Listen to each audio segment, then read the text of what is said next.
CEEY, a leading think tank in Mexico, is hosting the Social Mobility Summit 2016. Some of the world's main experts will come together to discuss and help establish a broad agenda for research and policy making. Follow us via live streaming at socialmobilitysummit.org. Start with the plenary number 3 with François Bourguignon from the Paris School of Economics, and our moderator will be Felipe López-Calva. Welcome. Good morning, everyone. We're ready to start our first session. The second day of the Mobility Summit. I want to start by thanking the Centro Espinosa Yglesias for the invitation to this conference, and also for the privilege to introduce François Bourguignon, our keynote speaker this morning.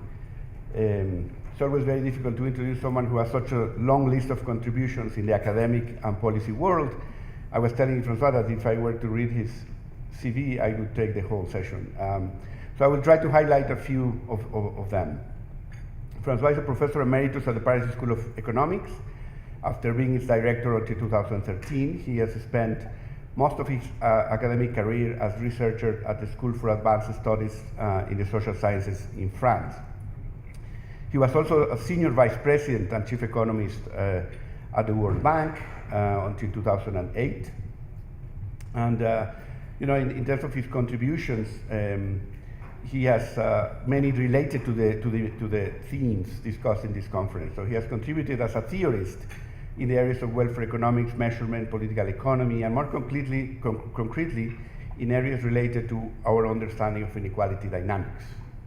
He has been a pioneer in developing microsimulation techniques used for fiscal incidence analysis, ex-ante evaluation of policies, and he has also led efforts to combine macro and micro models to have a more comprehensive understanding of development policy challenges, including, for example, the achievement of the MDGs. He also developed, along with Chico Ferreira, Nora Lustig, and others, decomposition methods to analyze inequality dynamics. More recently, he has contributed to the refinement of synthetic panels, which allows us to characterize income dynamics in the absence of panel data. So the contributions are many, but I want to also say that he has mentored many economists in Latin America and has indirectly inspired many others, which is also a major contribution to be acknowledged. I want to end by saying that we have been lucky that François' intellectual interests have been very close to Latin America, and actually also to Mexico. And I want to end by saying that in order to understand François' interest in Mexico, you should know that he has done something many of us have not done and will never do. He attended a concert by Juan Gabriel in Bellas Artes. Imagine his commitment to our country. François, thank you very much for being here. Okay, it's very nice to be here. Great pleasure to be here today. As Luis Felipe said, I used to visit very often Mexico, a little less often these days. Except for the fact that last year I was in a conference organized by the OECD in Guadalajara, and I was in a session with Enrique, and I made a presentation on inequality of opportunities. And I guess that what I said was not completely trivial, because after that Enrique told me, oh, you should come to this summit that we're organizing next year. So Enrique, thank you very much for the invitation. What I will be doing today, as a matter of fact, is a continuation about what I said in that conference a year ago. And this is really a part of collective work which has been undertaken more or less more than a year ago, which is a follow-up on a report you may have heard about, which is a report headed by Amartya Sen, Joe Stiglitz, and Jean-Paul Fitoussi, which was commissioned by the President Sarkozy in those days, and which was about going beyond GDP when measuring social progress. And a few years after this report, we decided that it would be needed to look at where we stand on various of these issues today, and we will be producing in a few months a new report which will be about this. And in this new report, I had the responsibility to write a chapter on inequality of opportunities, I had organized a year ago, a little more than a year ago, a seminar in Paris. Several of you attended that seminar. So to some extent, this chapter will be elaborating on all this. Okay, this has two implications. The first implication is that I will not present any new work. This is essentially a review of existing work and a reflection about what this work does and what is still to be done. And the second implication is that this has some policy implication, in particular because this is realized within the realm of the OECD. The idea is to try to figure out the kind of data that need to be collected in order to monitor the inequality of opportunities, the kind of measures that could be used in a systematic way to do this monitoring, and what kind of priority statistics should be shown to the public in order to feed the debate on that part of inequality. So this is the motivation behind that. Now, before I start, I would like to also say that I will be relying very, very much on work done by other people, and in particular, very much work done by Chico Ferreira, with whom I really started working in these areas a long time ago, with a paper on inequality of opportunities in Brazil, which has been quite often cited. We also work together on this World Development Report in the World Bank called Equity and Development, where we really develop this idea of the focus having to be put on the inequality of opportunities. So I'm thankful to Chico for all this. I'm sorry if I'm saying things that he would say later on today, but maybe it's a very good thing, because then he will have the opportunity of maybe correcting the wrong things that I will have said. And the last remark before jumping in the water, it is the fact that what I will be talking about has very much to do with a remark that Anders made yesterday, saying that social mobility is definitely something of utmost importance, but it is one part of the general issue of the inequality of opportunities.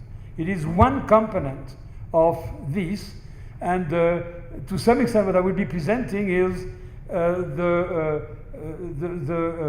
layer of issues which is above social mobility per se, which includes social mobility per se. And I think it is quite important to have that in mind, because it may not be right to simply assimilate social mobility, intergenerational mobility, etc., with inequality of opportunities. There are other dimensions which are important. Okay, so to introduce that rising importance of and sensitivity to economic inequality, this is completely obvious from what is happening today in various countries in the world, where we can see that some type of inequality definitely had a huge impact on the evolution of politics. But what kind of inequality? Is it inequality of outcomes, like income, earnings, wealth, etc., or is it the inequality of opportunities, the equality of the circumstances, using the definition popularized by John Romer, defining opportunities as circumstances beyond individual control? What is the kind of inequality that matters depending on the kind of debate we are in? There are three ways we can look at inequality of opportunities. Inequality of opportunities per se, in a kind of moral philosophy kind of framework, what matters in terms of inequality is what is beyond the control of people. What people decide about how much work they want to make, how much risk they want to take in launching a business, etc.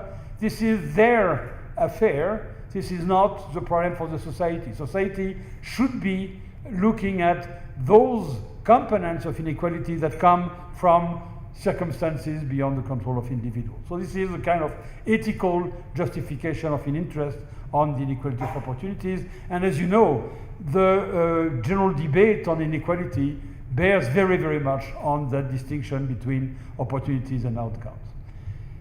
I would like to consider inequality of opportunities in a slightly different way, in a more pragmatic way, which is the fact that opportunities or circumstances beyond the control of people are a huge component of the inequality of outcomes that we're observing. And somehow by understanding better, measuring better the inequality of opportunities, we should be able to understand better the inequality of outcomes and what is determining that kind of inequality. And last point, if we understand better that relationship, then we should be providing better instruments to policymakers who want to reduce inequality, maybe inequality of outcomes, maybe inequality of opportunities, but in both cases, we need to know something about what is behind inequality of outcomes. So there is this common area in inequality, which is the opportunity side. Social mobility is a dimension of the inequality of opportunities, of the equality of opportunities, as I said before. And the main point in this presentation is how to monitor the inequality of opportunities, measures, and data requirements. This is the outline, a very short presentation of the relationship between opportunities and outcomes, which is important. Then some presentations of inequality of opportunities, those inequalities based on outcomes with various types. Then the inequality which are based directly on observing the circumstances, and in particular the case of education is something important and very frequently found in the literature, and then I'll conclude. This is the kind of chart, I must say, that I hate, because you don't understand anything. It is basically because you try to explain to people that things are so complicated that you should be pardoned if you are not doing a very good job in explaining what is going on. But sometimes this is useful. What I want to show here is the link between circumstances, C, the box which is on the left-hand side, and outputs, outcomes, denoted O on the right-hand side. So in C we have a set of individual circumstances giving rise to unequal opportunities. This may be the parental background, this may be inherited wealth, it may be handicaps, it may be ethnicity, gender, etc. Some of those circumstances are not observable, and therefore it's difficult to work with them. And we have this circle at the bottom, individual preferences, and there is this big debate among moral philosophers about whether preferences are a circumstance, whether they are inherited, or whether they are properly the expression of individual will.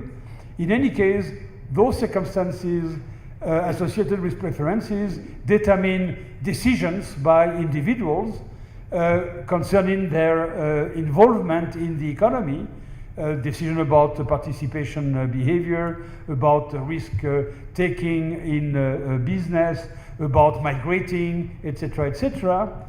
And all this goes to the market or the markets, and the market is transforming all this into outcomes with different properties in the market. You may have markets working perfectly, you may have discrimination, you may have other market imperfections, but the point is that this circle at the center is simply the way in which those things which are given, preferences and circumstances, are transformed into final outcomes, earnings, income, consumption expenditures, living standard, health status, happiness, social inclusion, etc., etc.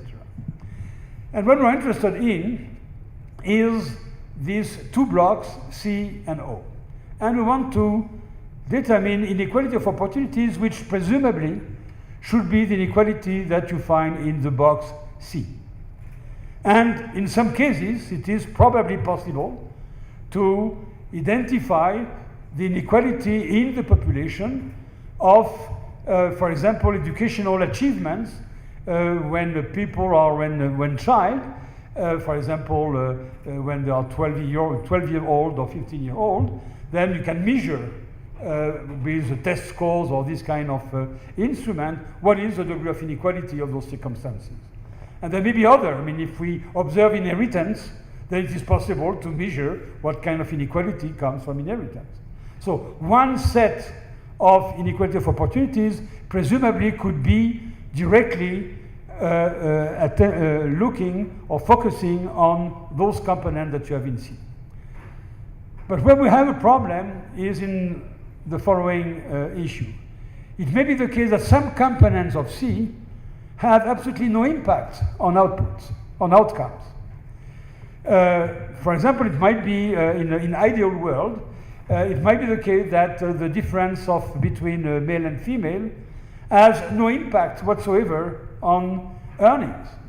This is an ideal world where there is absolutely no gender discrimination in the central circle, the economic sphere. In that case, why would we look at gender as a source of inequality? It is not.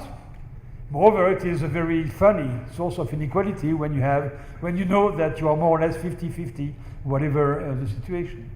So this is simply to tell you that in order to measure the inequality of opportunities, we need to know something about what will be the impact of the opportunities we are looking at on outcomes.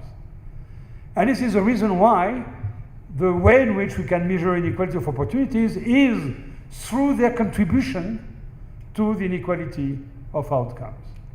And this means that in order to measure the inequality of opportunities, we are using outcomes as a metric. We can use earnings as the inequality of earnings as a metric to measure the inequality of opportunities arising from parental education, parental income, etc. We can use income per capita in the household where people live to measure the inequality of the same inequality of opportunities coming from those circumstances.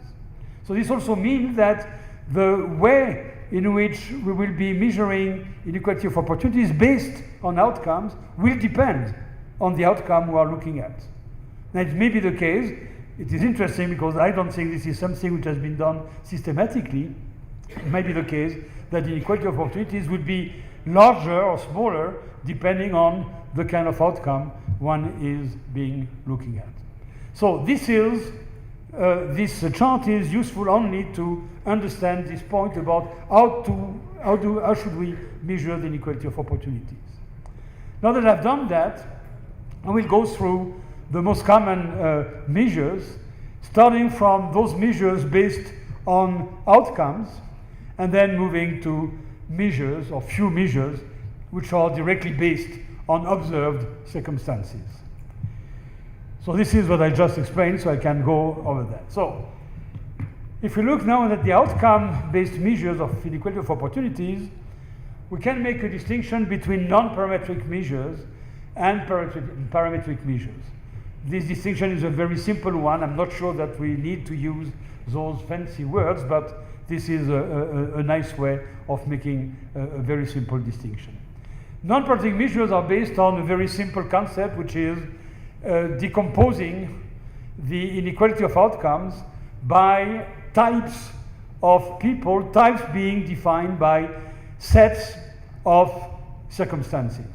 So, for example, I can define a type as woman born in rural area of region X in the country from uneducated parents but wealthy parents. This is a type, okay? And I may have a partition of the whole population observed at one point of time with those types. Then I can define a kind of virtual outcome distribution where I will be affecting to everybody with a given type the mean of the outcome of all those people with that type in the population.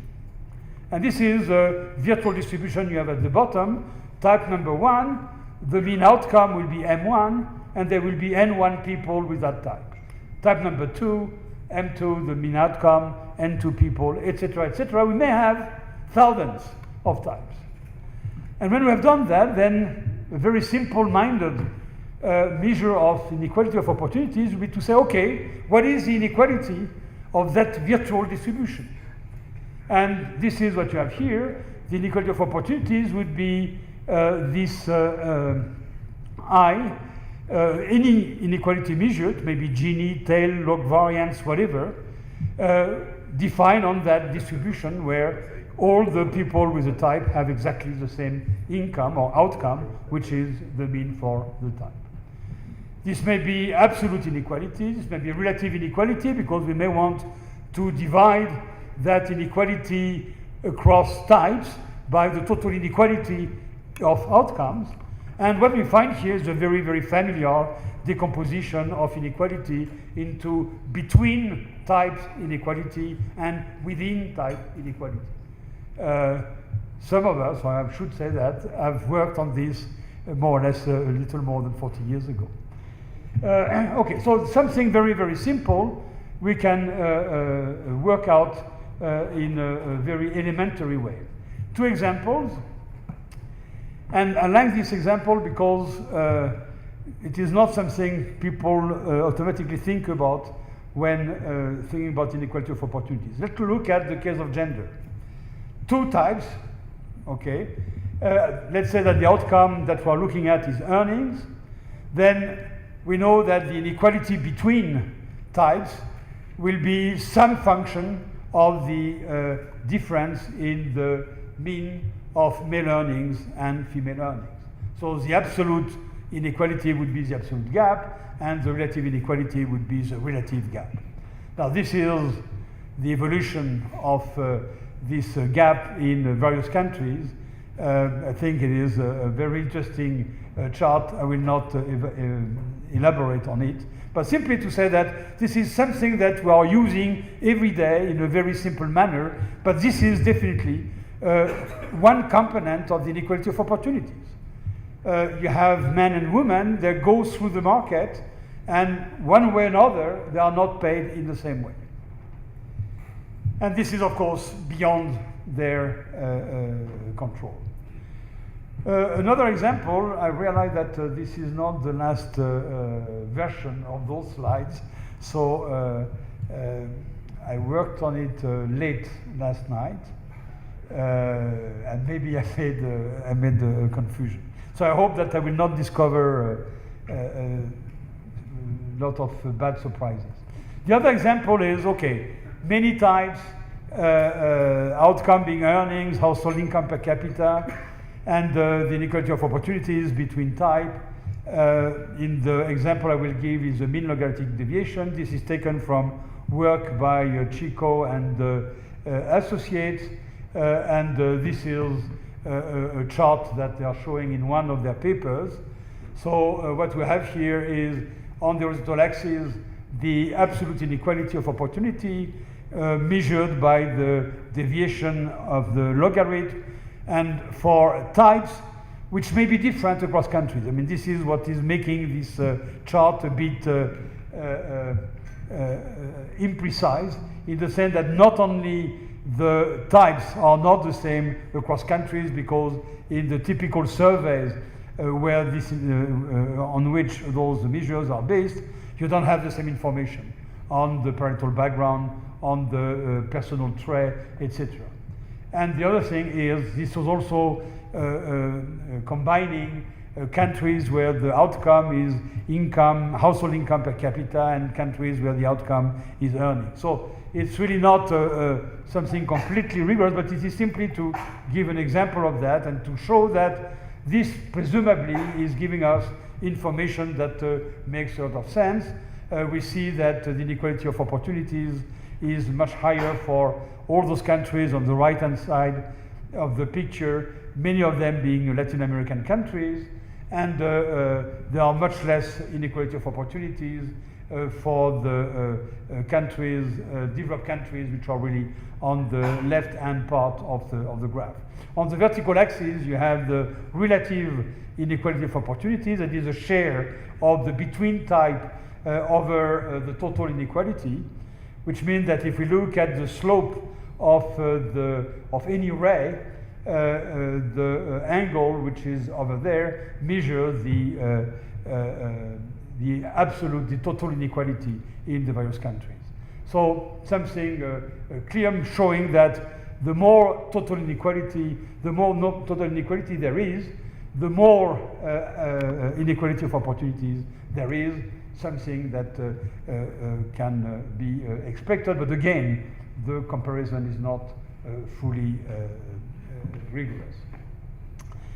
Now, instead of looking at means, we could also look at the distribution. When we look, for example, at the gender discrimination, the gender earning differential, we could say, okay, but don't we want to take into account the fact that maybe the distribution of earnings among women is not the same as the distribution of earnings among the men? And so to try to expand the gap measure to something else, taking into account differences in distribution. This is very much what John Roemer is suggesting in his very famous book on inequality of opportunities. And the measure that I'm showing here does not appear in this book, and I don't think it appears anywhere in John's work. I simply myself derived that measure from the concept that he's using. And if we go directly to the formula that we have here, to understand the formula is very simple. Pi corresponds to the various quantiles of, not the quantile, pi corresponds to various levels in the CDF, and Q is a quantile corresponding to pi equal to 2%, 10%, 15%, etc. So Q of pi is, when pi goes from 0 to 1, these are the quantiles of the distribution, which is the inverse of the CDF. Okay? And Q power, so you have quantiles for a given level pi for the various types that you have in your population. So Qt of pi is a quantile corresponding to pi for type T, and Q bar pi is the mean at pi of the quantile for the various types. And what you are looking at the difference between the mean at level pi with some functions of the quantiles of the various types. Here, the function is the mean among all the types, because one component of Roemer's work is to use Rawlsian measures, and this is the reason that here you have the mean. But presumably we could use any kind of nonlinear functions of the Qt in order to aggregate to some extent the quantiles for the various types. So this is an interesting measure because it relies on the distribution of for the various types, and what is done with this summation sign is simply that we're adding across all the probability levels pi those gaps that we have between the mean quantile and the measure of an aggregate measure of the inequality of the quantile for the various types. And in the mind of Roemer, the reason why he does that is basically because from his point of view, the rank pi of an individual in the distribution represent the effort that an individual is making. And if we look at two different types, blacks and whites, black people at the 90th rank in their distribution, and white people at the 19th rank in their distribution are assumed to exert exactly the same effort, which correspond to their free will. So this is the story which is behind that. But I thought it was interesting to show that the Roemer's kind of approach is an expansion, interesting expansion of the standard mean gap comparison. This is the application of the Römer's measure, but because I don't have very much time, I will skip about this. Now let's look at parametric measures, and first starting with some theoretical background on that. In all that literature on inequality of opportunities, there is a kind of canonical model which says the following: the outcome Y we are interested in depends on two sets of components, capital C, which are for circumstances, so these are the opportunities, and small e, which is for efforts.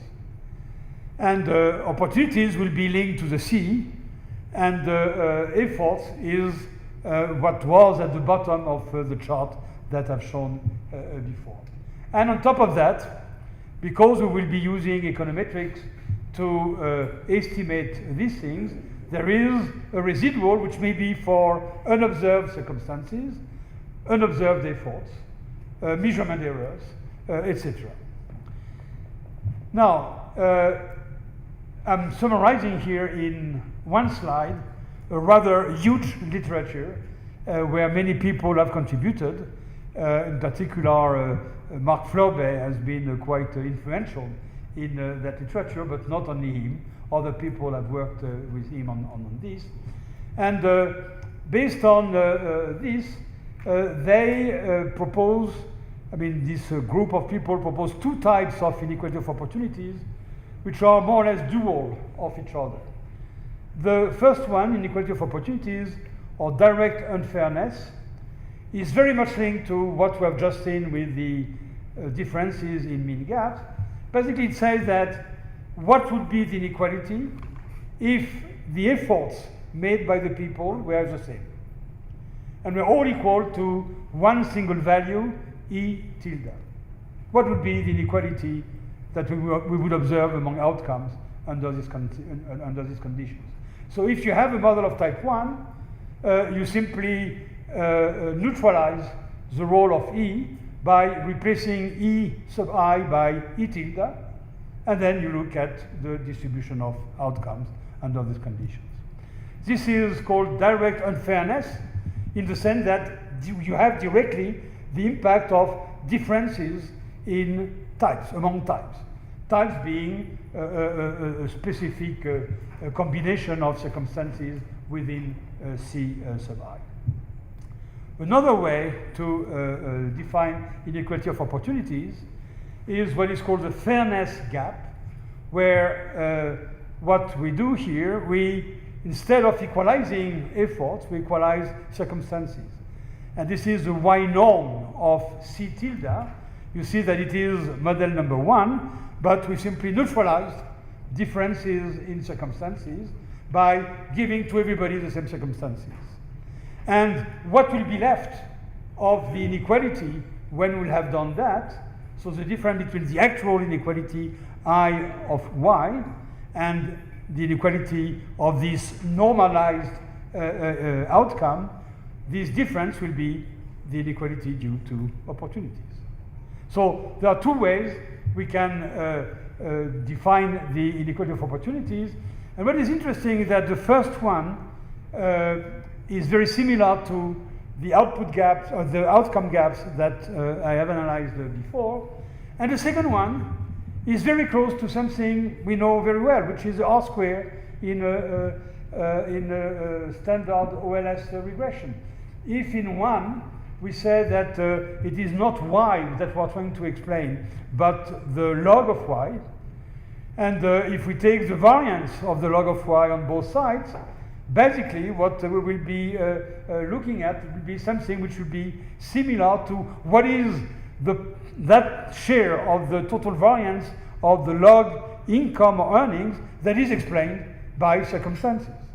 And this is a direct measure of the inequality of opportunity. So it is interesting that those two approaches to the inequality of opportunities are linked to very simple ways of looking at those issues.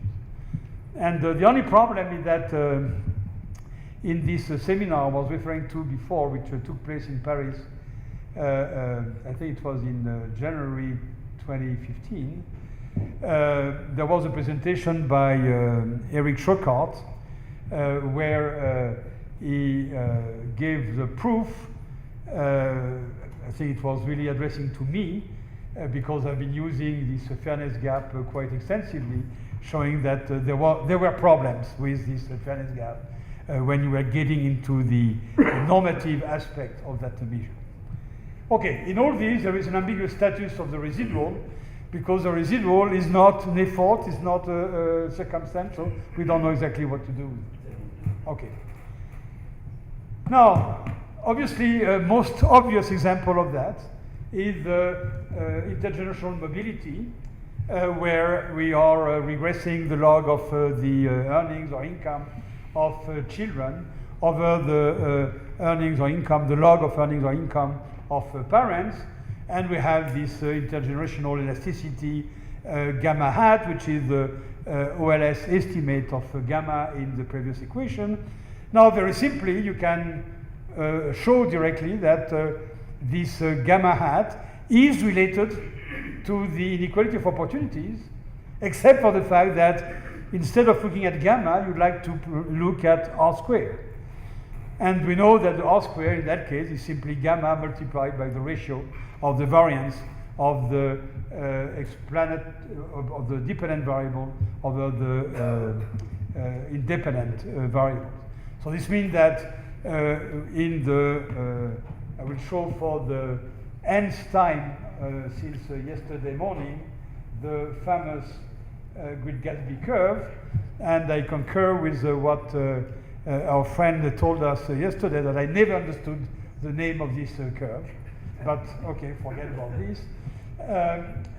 This means that we could interpret that kind of curve as inequality of opportunities if we were correcting those gamma by the increase in the variance of earnings.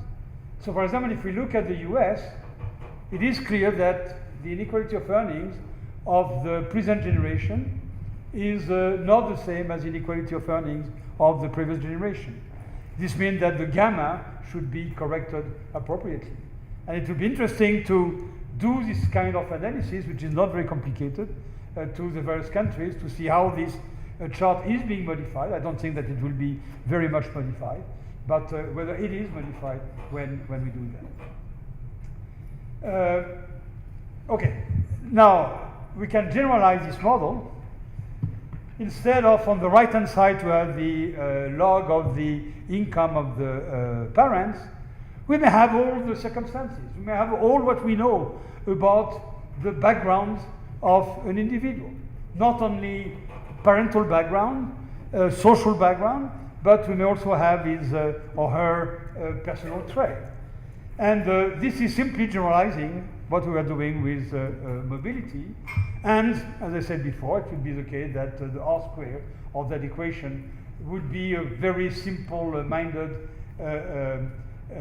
definition of the inequality of opportunities in terms of fairness gap when the inequality is measured by the variance of logarithm.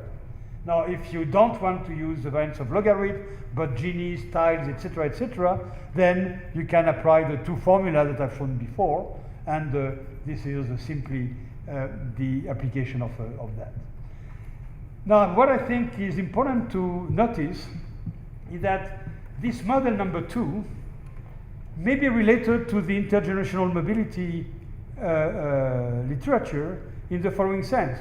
We know that the inequality, that the income of the parents is in general observed with error. And in order to correct for that, we instrument the income of the parents. And what Bash has been done with Aronson in this very nice and heavily cited paper of 2008 is something of this type. The only thing is that in this approach, you impose to the beta to have exactly the structure to be proportional to the way in which the income of the parents or the log income of the parents projects into the z's.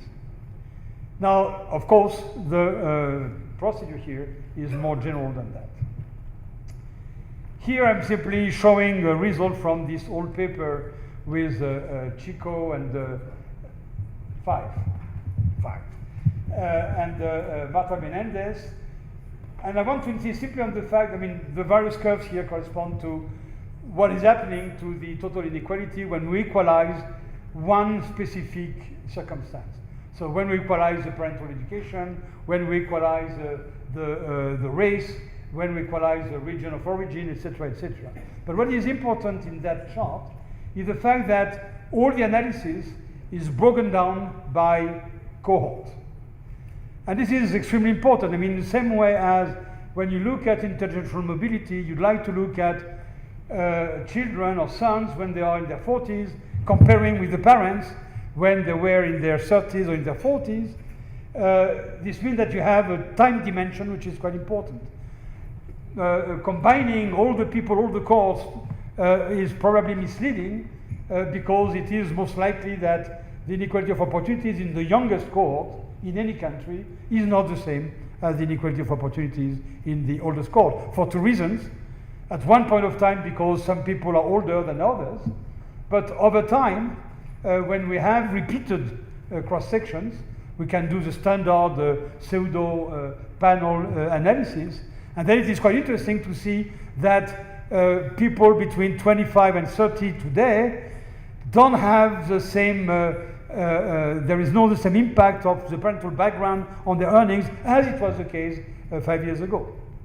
And this kind of comparison is really needed in order to monitor what is going on with this opportunity component of the inequality of outcomes. I'll pass on this because of time, but simply a few words about the direct measure of inequality of opportunities. Now, when we look at the set of circumstances, parental background, region of birth, or where people were raised, etc., it is completely obvious that it is very difficult to define one inequality measure for all those very, very different things, many of them being non-cardinal. So we can only look at a few components among circumstances, and for them we are able to measure inequality. And one element in those circumstances which received a lot of attention is education, or more exactly, educational achievement. And from that point of view, this, and this is maybe because this work is related to the OECD, so simply thanking or paying tribute to the OECD, this PISA program, where people 15-year-olds in various countries are being tested about their knowledge in mathematics or in their understanding ability, are quite interesting because it gives us exactly a measure of the inequality of educational achievements within a population at one point of time. What is very surprising is when you look at the results, the way in which results of PISA are being spread in the public opinion, even by the OECD, they look only at the ranking of countries by the mean score, and they say, oh, too bad, this country went down from rank 15 to 17. Oh, this is really terrible. But what we would be interested in is not so much the mean, we are very much interested in the variance, in the inequality of that. And very surprisingly, this information, of course, is available. But this information is not being made public or systematically public.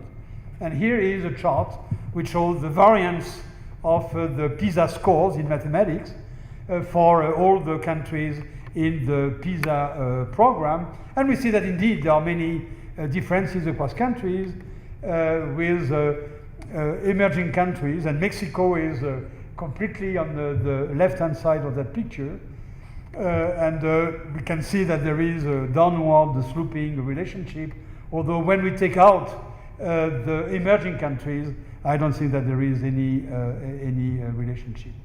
Now, what is important here would be not so much to compare countries, but to compare countries over time and to see whether the variance is increasing or not. We know, for example, that in the case of the US, in the case of France, this inequality is increasing. France, for example, is remaining more or less at the middle of the ranking, but what we observe is that good people are doing better and better, and bad people are doing worse and worse. So from that point of view, there is a polarization taking place, and this is certainly something that we want to take into account when analyzing the inequality of opportunities. I have to wrap up. Conclusions. So the monitoring of the inequality of opportunities cannot be, I think I should have insisted on this right at the beginning. The idea of measuring the inequality of opportunities and to compare it to the inequality of earnings, income, etc., this is a dream. I don't think that we will ever be able to do anything like that. What we can do is measure the inequality due to some observed circumstances and see what is their effect on how they change over time, like from education, and what is their effect on the inequality of outcomes. This is already something quite important. Now, with Chico, at the beginning, we developed this idea that what we're measuring is the lower bound of the true inequality of opportunities. This is completely correct, in the same way as intergenerational mobility is a lower bound of the inequality of opportunities. Now, the premise is to know what do we do with the lower bound. Okay, maybe the lower bound is going up or down, but what happens with the rest, we don't really know. So the usefulness of this is not completely clear. This is the reason why I prefer to analyze that work related to what we want to understand in terms of the inequality of outcomes and what is the origin of the inequality of outcomes. Okay, and the argument about social mobility already made it. Need for better data. So yesterday, David insisted very much about the need to multiply the data sources to measure the social mobility. I cannot agree more with him about this. We all dream in outside the US to have a PSID. And because we didn't start this PSID, our own PSID early enough, many people say, oh, today it's too late. Anyway, in the US, they have that for the last 30 or 40 years, so we will never be able to have something. Okay, maybe this is not a very good argument, and we should definitely develop as much as possible these kind of long-term panel data. But we can do a lot of things without them.